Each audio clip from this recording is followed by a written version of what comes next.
আমার বাবার লুঙ্গি ধরে যদি কেউ টান দেয় আমি জীবনে কখনো ছেড়ে দিব না। ঠিক আমার নবীর খতমে নবুয়ত, আমার নবীর শেষ নবী হওয়া, এটা আমার নবীর ইজ্জতের চাদর। এই চাদরে কেউ যদি হাত দেয় মুসলমানের ছেলের উচিত ওই হাত ভেঙে দেওয়া। ওই হাত কি করে দিতে হবে? সেই জন্য বাংলার জমিনে অনেক কাদিয়ানি আছে যারা বলে আমার নবী শেষ নবী নয়, আরো অনেক নবী আছে। তা আমরাও বাংলাদেশ প্রশাসনকে জানিয়ে দিতে চাই, হিন্দুরা যেভাবে বসবাস করে, বৌদ্ধরা যেভাবে বসবাস করে, চাকমা নাস্তিক যেভাবে বাংলাদেশে থাকে, কাদিয়ানিও থাকতে পারবে, তবে মুসলমান পরিচয় দিয়ে নয়। যারা আমার নবীর খতমে নবুয়ত মানে না, আমরা তাকে মুসলমান হিসেবে স্বীকৃতি দিতে পারি না। আরেক হাতে চাঁদও এনে দেন। আমার নবী আমাদেরকে শিখিয়েছে হকের কথা বলে যেতে হবে। কথা ঠিক কিনা? তা আমাকে অনেকেই বলে কালেকশন করেন, আমি কালেকশন করি না। যদি বলেন কেন? কারণ কালেকশন মানে যেটা বুঝেছি 4 বছরে, এই হাতে আপনারা জান্নাত দিতে হবে, এই হাতে গরু নিতে হবে। কথা ঠিক না?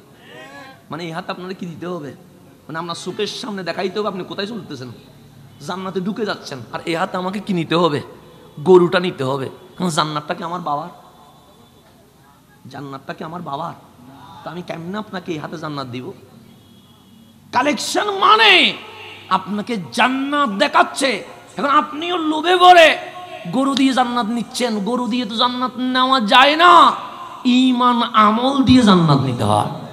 কথা ঠিক কিনা? এখন এই হাতে জান্নাত দিতে হয়, এই হাতে গরু ছাগল নিতে হয়। এটা তো আমি পারবো না, কারণ জান্নাতটা যদি আমার বাবার হইতো আমি আপনাকে দিতাম। এটা আমার বাবারও নয়, তা আমার দাদারও নয়, তা আমার নানারও নয়। জান্নাতের মালিক যিনি, উনি যাকে ইচ্ছা তাকেই জান্নাত দিবেন। কথা ঠিক কিনা? আমি এতটুকু বলতে পারি যে মাহফিল হচ্ছে ভালো কাজ, দান করলে সওয়াব আছে, আপনি দেন, এটা বললে কেউ দিবে না, কারণ এটা সবাই জানে। হুজুর বলে হুজুর জান্নাতটা পাওয়া যায় কিভাবে সেটা বলেন। তো জান্নাতটা তো এত ফ্রি না, এত সহজ না যে সুখের সামনে আমরা জান্নাত দিলাম। তো আমি যতগুলো কালেকশন দেখেছি, আমি দেখে যেটা বুঝলাম, এই হাতে জান্নাত দিতে হয়, এই হাতে নিতে হয়। এখানে বলতে হবে যে প্যান্ডেল দিলে তোমাকে কাল আল্লাহ আরশের নিচে প্যান্ডেলের ভিতরে রাখবে। তা আমি কি জানি আপনারা রাখবে কি রাখবে না? আমি কেন মিথ্যা কথা বলবো? সেই জন্য আমি কালেকশন করি না, কারণ কালেকশন আমি জান্নাতও দিতে পারবো না, আরশের নিচে আপনাকে আনতেও পারবো না, কারণ আমি নিজে জান্নাতে যাবো কি না আমি তো নিজেই জানি না। কোন ফেদানির মধ্যে পড়ি আল্লাহ জানে। তা আপনাদের কি জান্নাত দেখাবো? সেই জন্য আমি সিস্টেম থেকে বাইরে যাব না। তা আপনি রাজি হলেও আমি কালেকশন করব না, নারাজ হলেও জীবনে আমি কালেকশন করব না, কারণ আমি এই হাতে জান্নাত আপনাকে দিতে পারবো না। কারণ জান্নাতের মালিক কে? তো উনি যাকে ভালো লাগে তাকেই দিবে। কথা ঠিক না? আমি বললে কি আল্লাহ আমার কথা মতো দিবে? না, দিবে আমার কথা মতো নয়, ওনার হাবিবের কথা মতো। কথা ঠিক না? তা আল্লাহ যেন আমাদেরকে বুঝার তৌফিক দান করে। তো আমার রাসূল বলছেন, আমি কে চিনো? বুখারী ২৭তম পারা। আমার নবী বলছেন, মান আতাআনি, যে আমি নবীর অনুসরণ অনুকরণ করলো, ইত্তেবা করলো, ফাকাদ আতা আল্লাহ, সে মূলত আল্লাহর অনুসরণ করলো।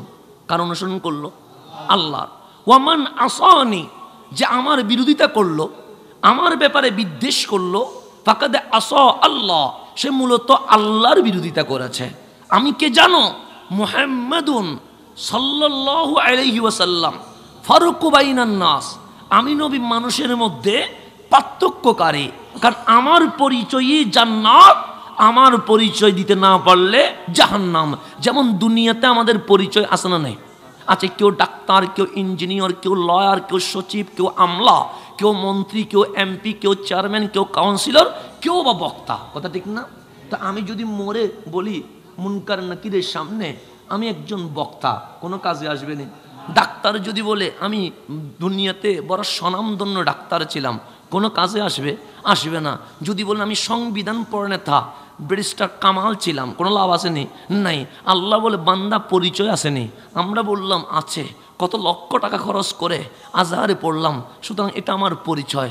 ডাক্তার বলল কত কোটি টাকা খরচ করে ডাক্তার হলাম, এটা আমার পরিচয়। ইঞ্জিনিয়ার বলল কত লক্ষ টাকা খরচ করে আমি ইঞ্জিনিয়ার হলাম, এটা আমার পরিচয়। এমপি বলবে কত কোটি টাকা ব্যয় করে এমপি হলাম, এটা আমার পরিচয়। আল্লাহ বলবে চলবে কতদিন? আমরা বললাম নিঃশ্বাস আছে যতদিন। তো নিঃশ্বাস নাই আর কোনোদিন এইরকম পোস্টারে আমার নাম কেউ বলবে না হাসান আজহারি আসবে, কারণ মরে গেছেন তো ব্যানার নাই, মরে গেছেন তো ফেসবুক নাই, মরে গেছেন তো ইউটিউব নাই, মরে গেছেন তো আর কেউ কল করে বলবে না হুজুর বাদে শাহ সময় দিতে পারবেন, এই কথা আর কেউ বলবে না। তো আল্লাহ বলেন কবরে পরিচয় দেওয়া লাগবে তো? আমরা বললাম লাগবে মাওলা। হাসরে পরিচয় দেওয়া লাগবে তো?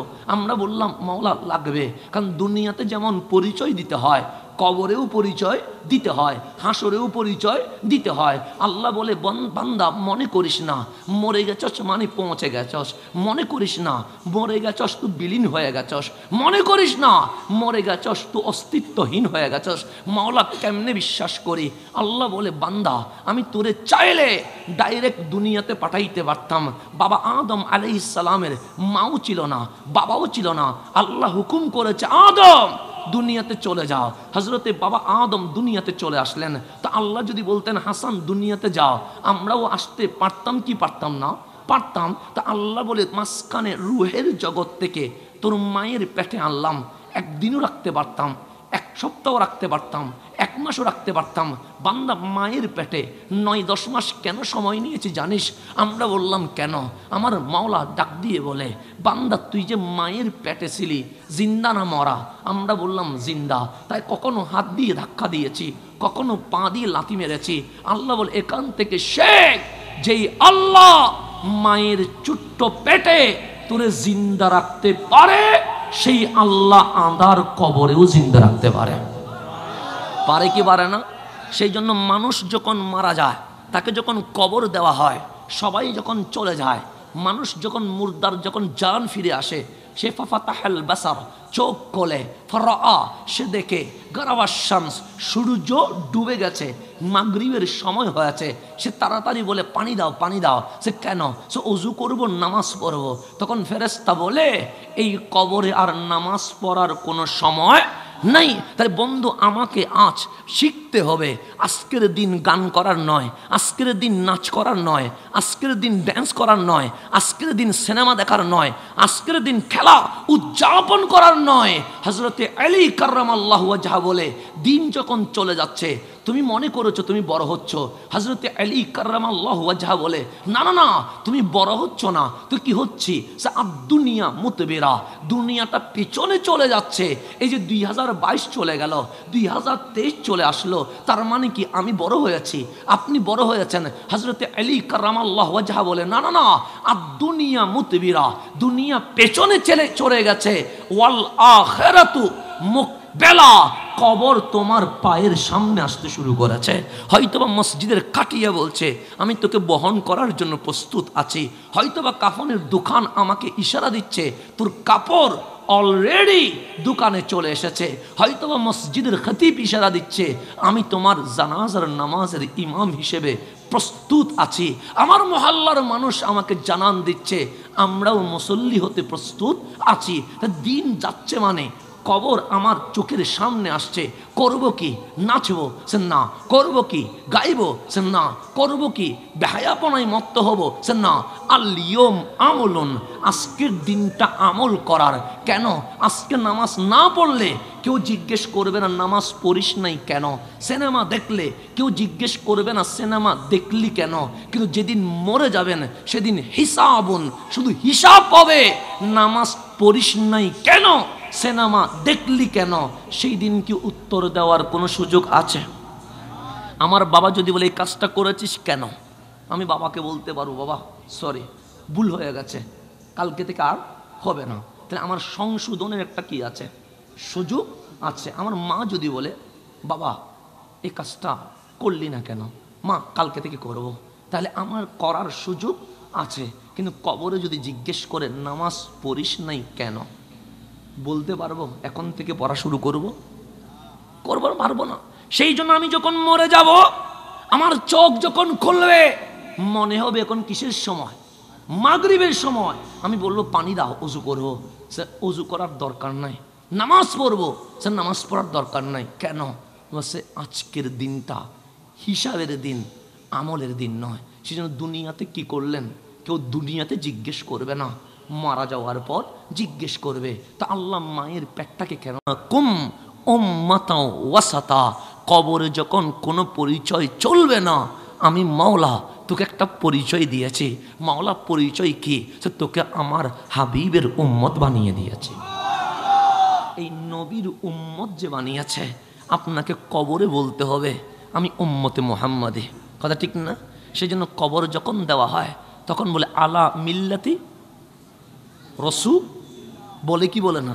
তখন বলে না ডাক্তারকে কবর দিচ্ছি, তখন বলে না বক্তাকে কবর দিচ্ছি, তখন বলে না আলেমকে কবর দিচ্ছি, তখন বলে রসুলের মিল্লাতের উপরে কি দিচ্ছি? কবর দিচ্ছি। তার মানে কবরের আগে পরিচয় যেগুলো ছিল ডিলেট হয়ে যাবে। আমার নবীর পরিচয় কবর হাসর নসরে অবশ্যই আপনার কাজে আসবে। আসবে কি আসবে না? আসবে কি আসবে না? শানে রিসালাত এটাই বুঝেন, যখন আপনার পরিচয় কাজে আসবে না তখন আমার নবীর পরিচয় কাজে আসবে। কথা ঠিক কিনা? এখন আসেন, আমার নবী শেষ নবী। আমার নবী কি নবী? আমার নবীর পর কি আর কোনো নবী আসবে? আর কোনো রসুল আসবে? যে বলবে আমার নবী শেষ নবী নয়, সে কখনো মুসলমান হতে পারে না। একটা জিনিস মনে রাখবেন, আমি ছেলে, আমার মায়ের প্রতি আমার দরদ বেশি, আমার বাবার প্রতি আমার আকর্ষণ বেশি। আমার বাবাকে যদি কেউ গালি দেয়, আপনার খারাপ লাগলে যতটুকু লাগবে তার চেয়ে কোটি গুণ বেশি আমার লাগবে। মায়ের যদি শাড়ি ধরে কেউ টান দেয়, আমি ছেলে হলে জীবনে কখনো আমার মায়ের শাড়ি ধরে কেউ টান দিলে তাকে মাফ করব। আমার বাবার লুঙ্গি ধরে যদি কেউ টান দেয়, আমি জীবনে কখনো ছেড়ে দিব না। ঠিক আমার নবীর খতমে নবুয়ত, আমার নবীর শেষ নবী হওয়া, এটা আমার নবীর ইজ্জতের চাদর। এই চাদরে কেউ যদি হাত দেয়, মুসলমানের ছেলের উচিত ওই হাত ভেঙে দেওয়া। ওই হাত কি করে দিতে হবে? সেই জন্য বাংলার জমিনে অনেক কাদিয়ানি আছে যারা বলে আমার নবী শেষ নবী নয়, আরো অনেক নবী আছে। তা আমরাও বাংলাদেশ প্রশাসনকে জানিয়ে দিতে চাই, হিন্দুরা যেভাবে বসবাস করে, বৌদ্ধরা যেভাবে বসবাস করে, চাকমা নাস্তিক যেভাবে বাংলাদেশে থাকে, কাদিয়ানিও থাকতে পারবে, তবে মুসলমান পরিচয় দিয়ে নয়। যারা আমার নবীর খতমে নবুয়ত মানে না, আমরা তাকে মুসলমান হিসেবে স্বীকৃতি দিতে পারি না। তাই বাংলার জমিন থেকে কাদিয়ানিদেরকে অমুসলিম ঘোষণা দেওয়া 90% মুসলমানের প্রাণের দাবি। কথা ঠিক কিনা? খতমে নবুয়ত এটা আমার নবীর চাদর, আমার নবীর ইজ্জতের চাদর ধরে যদি কেউ টান দেয়, আমরা মুসলমান কখনো তা সহ্য করতে। এখন রসুল হচ্ছে খতমে নবুয়তের অধিকারী, তিনি আসলেন দুনিয়াতে শেষ নবী হয়ে। কি নবী হয়ে? সেই জন্য আমাদের বংশ বাবা ছেলে নাতি এভাবে করে বংশ হয়, মেয়ের মাধ্যমে কোনো বংশ হয় না। কেন? মেয়ে বাবার কাছে থাকে, বিয়ের পর চলে যায় কোথায়? স্বামীর ঘরে, উনি আবার রিটার্ন বাবার কাছে আসে না। আসে নাকি? আসে না। সেই জন্য ইসলামের মধ্যে বংশ পরম্পরা ছেলের মাধ্যমে হয়। কিন্তু আমার রসুল মক্কায় ছিলেন, একটা সন্তান দুনিয়াতে আসলো, নাম তার হজরতে কাসেম আলাইহিস সালাম। কিন্তু ওনাকে আল্লাহ মক্কায় নিয়ে গেলেন, মদিনায় আসলেন, আরেকটা শাহজাদা আসলো, নাম ওনার হজরতে ইব্রাহিম আলাইহিস সালাম, ওনাকেও আল্লাহ নিয়ে গেলেন। এখন দুইটা ছেলে শাহজাদা হলো কার? আমার রসুলের। একটা মক্কায়, ওনাকে মক্কায় নিয়ে গেলেন, আর একটা মদিনায়, ওনাকে মদিনায় নিয়ে গেলেন। এখন আমি বাবা, আমার ছেলে যদি মারা যায়, বাবা শোকাহত হবে, স্বাভাবিক। কথা ঠিক কিনা?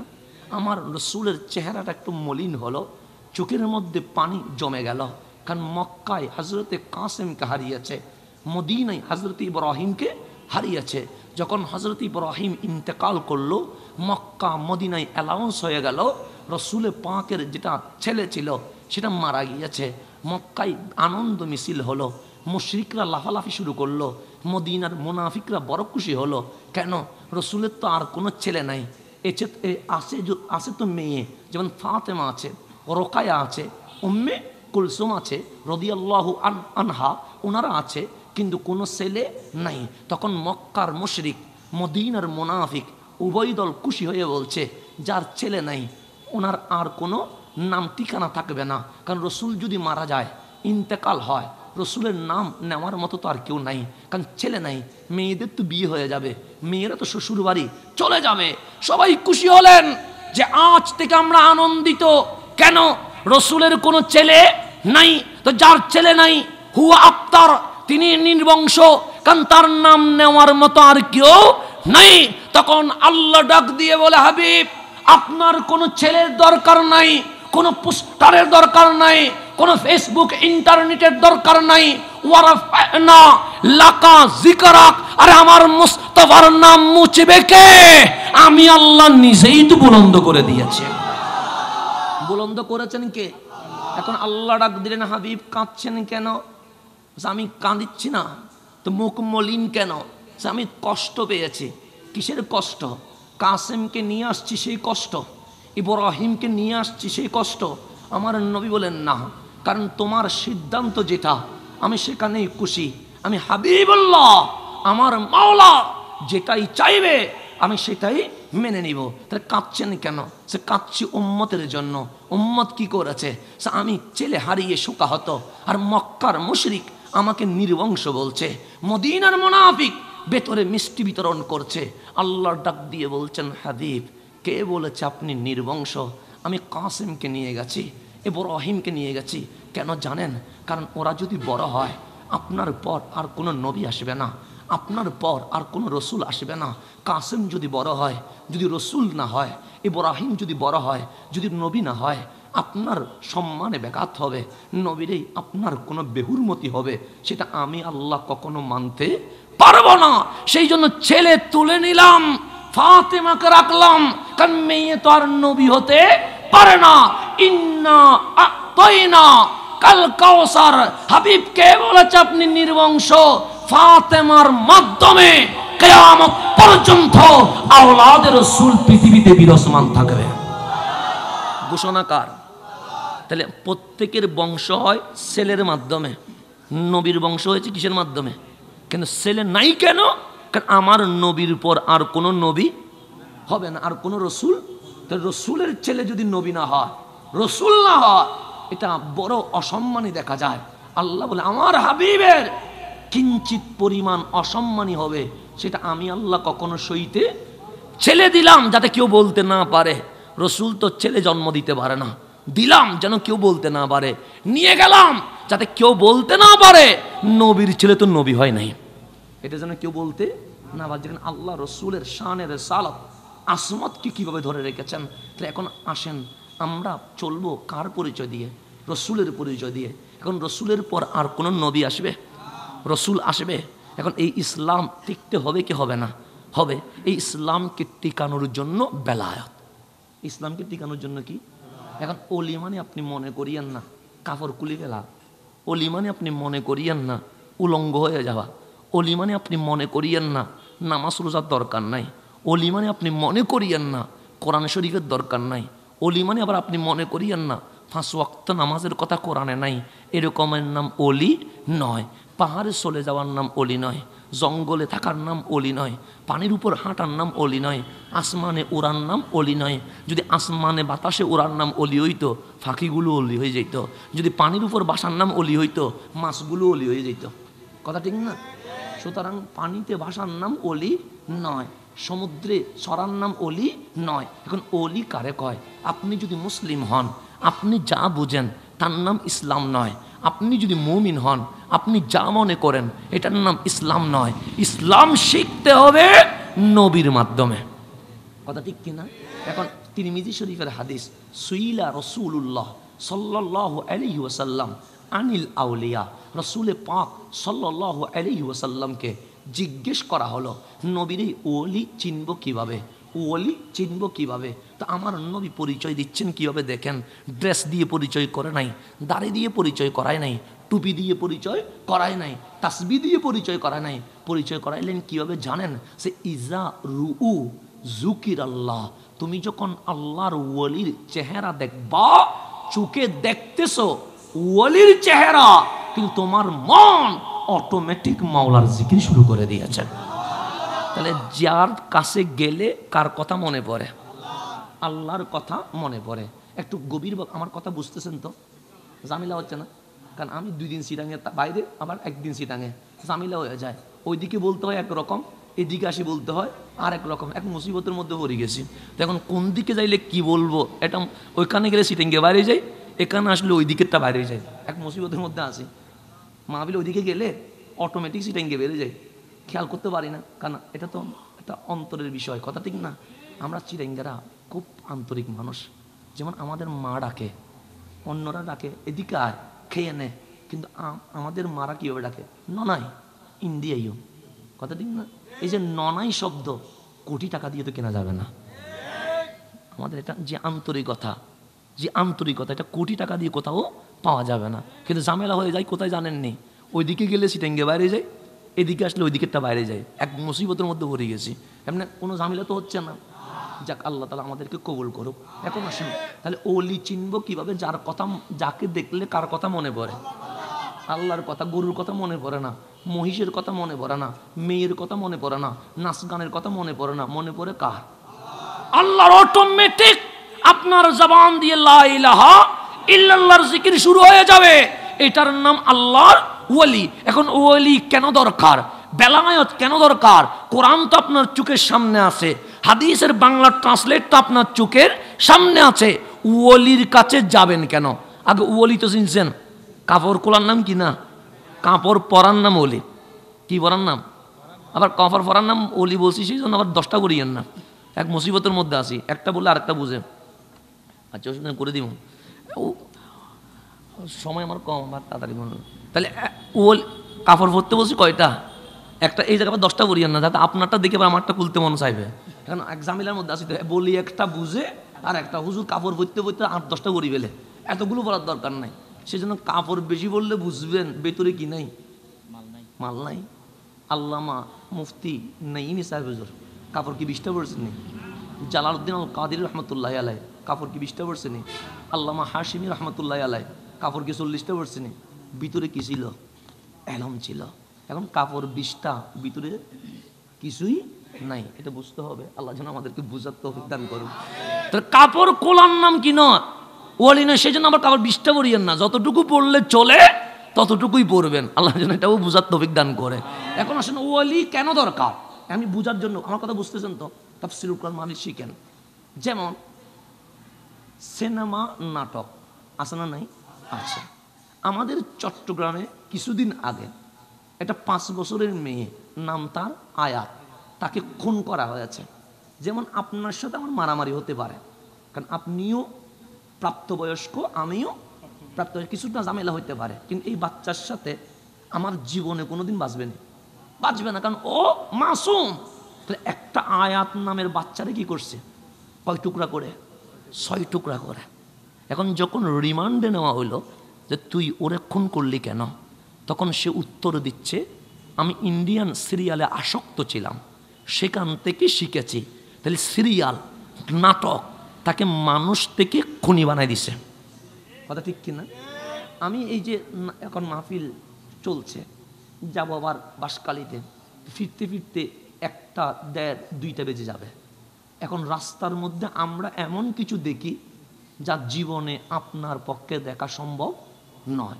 রাস্তায় রাত্রে 2 ধরনের মানুষ থাকে।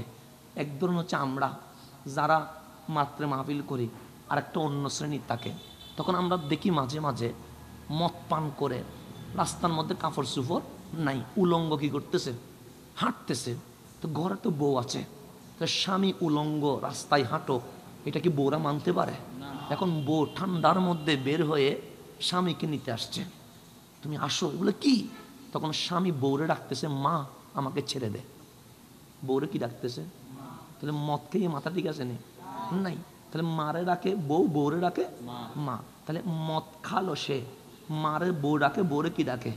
সমাজে শান্তি বাড়লো না অশান্তি বাড়াইলো? এই খেলা দেখলাম, খেলা একটা আনন্দের বিষয়। দেখলেন আর কি, ফতোয়াই গেলাম না, কারণ ফতোয়া গেলে আবার রাগ করবেন। খেলা দেখলেন আনন্দের জন্য, কথা ঠিক না? 18ই ডিসেম্বর ফাইনাল খেলা শেষ, 19শে ডিসেম্বর পত্রিকার হেডলাইন এসেছে কতজন এই খেলাকে কেন্দ্র করে আহত হয়েছে তার হিসাব করা যায় নাই। শুধুমাত্র ফাইনাল খেলাকে কেন্দ্র করে বাংলাদেশে 14 জন নিহত হয়েছে। তাহলে খেলা শান্তি বাড়াইলো না মারামারি বাড়াইলো? বন্ধু বন্ধুর মধ্যে মারামারি, বাবা ছেলের মধ্যে মারামারি। এই আর্জেন্টিনা জিতাতে 3-4টা তালাক হয়ে গেছে। বোঝ আমারে কি দিয়ে দিয়েছে? তালাক দিয়ে দিয়েছে। তাহলে দেখেন একটু গভীরভাবে যদি খেয়াল করেন, খেলা সমাজের মধ্যে অশান্তি এনেছে, নাটক সিনেমা সমাজের মধ্যে খুনি এনেছে, মাদক মানুষকে অমানুষ বানিয়েছে। তা আল্লাহ বলছে ওয়াত্তাবে সাবিলা মান আনাবা ইলাইয়া। বান্দা সিনেমাই নয়, নাটকে নয়, মাদকে নয়, জানাতে নয়, পার্কে নয়, খেলা নয়, ওয়াত্তাবি তুমি অনুসরণ করো, সাবিলা ওই পথ, মান আনাবা ইলাইয়া যেই ব্যক্তি আমার দিকে রুজু হয়েছে তার রাস্তাকে অনুসরণ করো। তা আপনি যদি হযরতে আব্দুল কাদের জিলানীকে অনুসরণ করেন, আপনি যদি খাজা আজমিরকে অনুসরণ করেন, আপনি যদি শাহ জালালকে অনুসরণ করেন, আপনাকে সিনেমা নয়, নাটক নয়, আপনাকে আল্লাহর ওলি আল্লাহ পর্যন্ত নিয়ে যাবে। তাহলে অমানুষ মানুষ হবে, কথা ঠিক না? সিনেমা, নাটক, খেলা মানুষরে অমানুষ বানায়, আর আল্লাহর ওলি অমানুষকে কি বানায়? মানুষ বানায়। এখন বেলায়েত কেন দরকার? কারণ একজনের গাইডলাইনে না থাকলে আপনি জীবনে কখনো সঠিকভাবে চলতে পারবেন না। সাহাবায়ে কেরামের নামাজ ভালো লেগেছে নবীর কারণে, তাবিঈদের নামাজ ভালো লেগেছে সাহাবীর কারণে, তবে তাবিঈদের নামাজ ভালো লেগেছে তাবিঈনদের কারণে।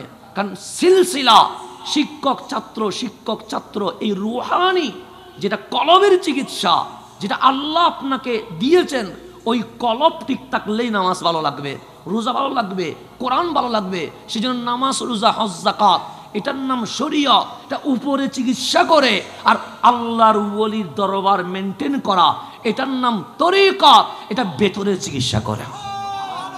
এটা কিসে চিকিৎসা করে? যেমন আপনি ওযু করলেন, শরীয়ত বলছে নামাজ হচ্ছে। মসজিদে আসলেন, শরীয়ত বলছে নামাজ হচ্ছে।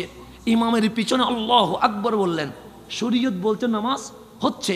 সানা পড়লেন, শরীয়ত বলছে নামাজ হচ্ছে। ইমামের কিরাত শুনলেন, শরীয়ত বলছে নামাজ হচ্ছে।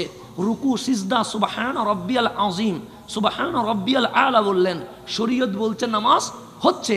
তাহিয়া পরে সালাম ফিরাইলেন, শরীয়ত বলছেন নামাজ হয়ে গেছে, নামাজ। কিন্তু তরিকত বলছে হয় নাই। তাহলে এখন দুইটা ফ্যাস লাগছে কি লাগে নাই?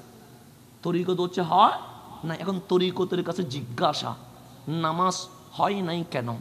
তরিকত আপনারে বলছে দাঁড়িয়েছিস কোন দিকে? আমি বললাম কাবার দিকে। মন ছিল কোন দিকে? মন তো ছিল দুনিয়ার দিকে। বউয়ের শাড়ির হিসাব, বাচ্চার চকলেটের হিসাব, দোকানের লেনদেনের হিসাব, বন্ধুর সাথে কি মস্কারি করছিলাম সেটার হিসাব। শুধু তাই নয়, আমরা তো অনেকে নামাজে দাঁড়িয়ে বাইরের সম্পদ কিভাবে মারবো সেটা নিয়ে ভাবি, কথা ঠিক না? এটা নিয়ে অনেকে ভাবি, কি ভাবি না? ভাবি রমজানে উমরাতে চলে যায়, কাবার সামনে দাঁড়িয়ে চিন্তা করে তেলের দাম কিভাবে বাড়ানো যায়। উমরাত গেছে কোথায়? উমরায় কাবার সামনে দাঁড়িয়ে সে ভাবছে চাউলের দামটা বাড়ানো যায় কেমনে। এই উমরা দিয়ে কিছু হবে না। সেই জন্য আল্লাহ যেন আমাদেরকে বোঝার তৌফিক দান করে। রমজানে বাংলাদেশে দাম বাড়ে কি বাড়ে না? সিন্ডিকেট বাড়ে না? সবগুলো কোটিপতি কোথায় চলে গেছে? উমরা খানায় কাবার সামনে দাঁড়ায়া কেমনে চাউল মজুদ করা যায়, কেমনে তেল রেখে দেওয়া যায়, কেমনে দাম বাড়ানো যায়, এটা ভাবতেছে কোথায়? আল্লাহর ঘরে। তো এগুলো দিয়ে কোনোদিন কিছু হবে না। এখন তরিকত আমাকে বলছে দাঁড়িয়েছিস কোন দিকে? আমি বললাম কাবার দিকে। মন ছিল কোন দিকে? মন তো ছিল দুনিয়ার দিকে। তো শরীয়ত আমাকে বলছে নামাজ হয়েছে, তরিকত বলছে বডি তো কাবার দিকে ছিল, মন তো দুনিয়ার দিকে ছিল। পৌঁছা মন দিয়ে নামাজ পড়লে নামাজ হয় না। তো তরিকত আমি কি করব? বডি যখন কাবার দিকে, মন তখন কাবার মালিক, আল্লাহর দিকে করে দাও, তোমার নামাজ হয়ে যাবে। এটার নাম বেলায়েত। এটার নাম কি? বেলা। সেজন্য তরিকতের মধ্যে জিকির আছে না নাই? জিকির না করলে কোনো সমস্যা নাই, তো এটা ফরজ না, কিন্তু আপনাকে বারবার বলছে লা ইলাহা ইল্লাল্লাহ পড়, ইল্লাল্লাহ পড়, আল্লাহু পড়। কেন? আপনি যদি আল্লাহ জিকির না করেন জবান অন্য কিছু ভাববে, কিন্তু যদি আল্লাহর জিকিরে ব্যস্ত থাকেন তখন মাওলার প্রেমটা ভেতরে অটোমেটিক বসে যাবে। তো আমার দ্বিমত হতেই পারে। আপনি যদি বলেন আমার কাপড় কালোটা পছন্দ, আমি যদি বলি আমার কাপড় লালটা পছন্দ, তাই বলে কি আপনি আমাকে গালি দিতে পারবেন? আমার পছন্দের কথা বলার অধিকার আছে না নাই? আছে। এখন কেউ বলল নবী জানে না, কিন্তু আমি কোরআন সুন্নাহর দলিল দিয়ে বললাম নবী জানে না, এমন কোনো বিষয় নাই। তাই বলে কি আপনি আমাকে গালি দিতে পারবেন? না, আমি আমারটা বলছি। এখন যদি আপনার আপত্তি থাকে কোরআন সুন্নাহ নিয়ে বসতে পারেন, কিন্তু গালি দেওয়ার তো কোনো অধিকার নাই। আপনি আপনারটা বলেছেন, জাতি জেনেছে, কিন্তু আমার তো উচিত কোরআন সুন্নাহ যেটা আছে সেটা জাতিকে জানিয়ে দেওয়া। এটার নাম কি গীবত হবে না? আমি যদি বলি, যেমন আপনাকে আরেকটু বুঝাইলে বুঝবেন, আমার কথা এখন শেষ করে দিতে হবে কারণ অন্যদিকে যাব। আপনাকে বুঝবে প্রথম মুসলমানকে সৃষ্টির মধ্যে, হ্যাঁ, হযরতে আদম আলাইহিস সালাম। কোন যুক্তিতে বললেন? যুক্তিতে বললেন এটা যে জমিন আসমান যখন হলো তখন প্রথম যিনি আসলেন উনি আদম আলাইহিস সালাম, সেই ভিত্তিতে উনি প্রথম মুসলমান। এটা আপনি বলতে পারেন, অসুবিধা নেই। কিন্তু আমি কোরআন করলাম, আমার কোরআন কি বলছে? সে কুল হাবিব, আপনি রসুল বলেন। কি বলবো? সে ইন্না সলাতি, নিশ্চয়ই আমার নামাজ, ওয়া নুসুকি, আমার কোরবানি, ওয়া মাহিয়ায়া, আমার জীবন, ওয়া মামাতি, এবং আমার ইন্তেকাল, লিল্লাহি রব্বিল আলামিন। কার জন্য? আল্লাহর জন্য। কাকে বলতে বলেছে? রসুলকে। আমার প্রশ্ন হচ্ছে আমার রসুল কেন বলবে? তো আল্লাহর কোরআন বলছে এই কারণে বলবে, ওয়া আনা, আনা মানে আমি রসুল, আউয়ালুল মুসলিমিন, প্রথম মুসলমান। তা আপনি বললেন বাবা আদম প্রথম মুসলমান, কোরআন বলছে রসুল প্রথম মুসলমান। তো যখন আদম নামের আদম নাই, আসমান নামের আসমান নাই, জমিন নামের জমিন নাই, সূর্য নামের সূর্য নাই, গ্রহ নামের গ্রহ নাই, আরশ লৌহে কলম কুরসি নাই, তখনও আপনার নবী ছিল সর্বপ্রথম আল্লাহর কুদরতি কদমে যিনি সিজদা দিয়েছেন উনি রহমতুল লিল আলামিন।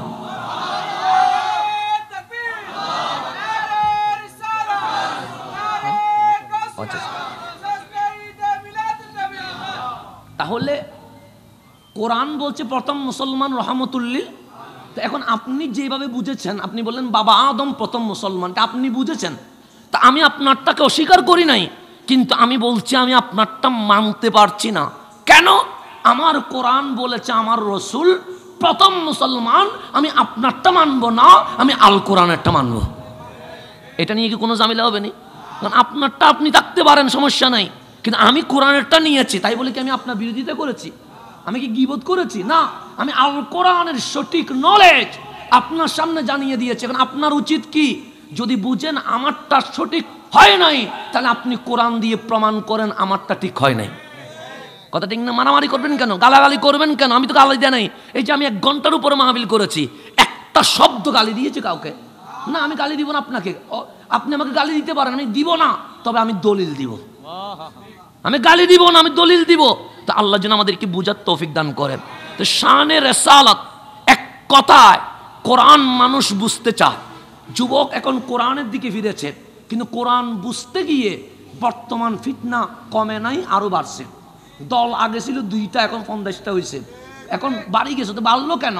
কারণ কোরআন আপনি বুঝতে চেয়েছেন গুগলের মাধ্যমে, কোরআন আপনি বুঝতে চেয়েছেন ফেসবুকের মাধ্যমে, কোরআন আপনি বুঝতে চেয়েছেন ইউটিউবের মাধ্যমে, কোরআন আপনি বুঝতে চেয়েছেন শাইকের মাধ্যমে। আল্লাহ বলে বান্দা, কোরআন গুগল নয়, কোনো সটি বই নয়, কোনো ট্রান্সলেট নয়, কোনো ইন্টারনেট নয়। এই কোরআন এসেছে আলা কালবিকা, আমার নবীর কলবে। তুমি যদি কোরআন বুঝতে চাও, মা আতাকুমুর রাসূল ফাহুজুহু, আমার নবী যেইভাবে বুঝায় তোমাকে সেইভাবেই বুঝতে হবে। এর বাইরে বোঝার কোনো সুযোগ আছে না। সেজন্য রসুল যেভাবে বুঝায় সেভাবে যদি বুঝেন, উম্মত কখনো 2 গ্রুপ হবে না। কয় গ্রুপ হবে? তা আল্লাহ যেন আমাদেরকে শানে রেসালাত এবং শানে বেলায়ত এতটুকু বলতে পেরেছি। সূরা ফাতিহা সন্ধান এসে আর কোনোদিন আসলে সেটা বলে দিব। আল্লাহ যেন আমাদেরকে বোঝার তৌফিক দান করেন। আমিন। আসসালামু আলাইকুম ওয়া রাহমাতুল্লাহ।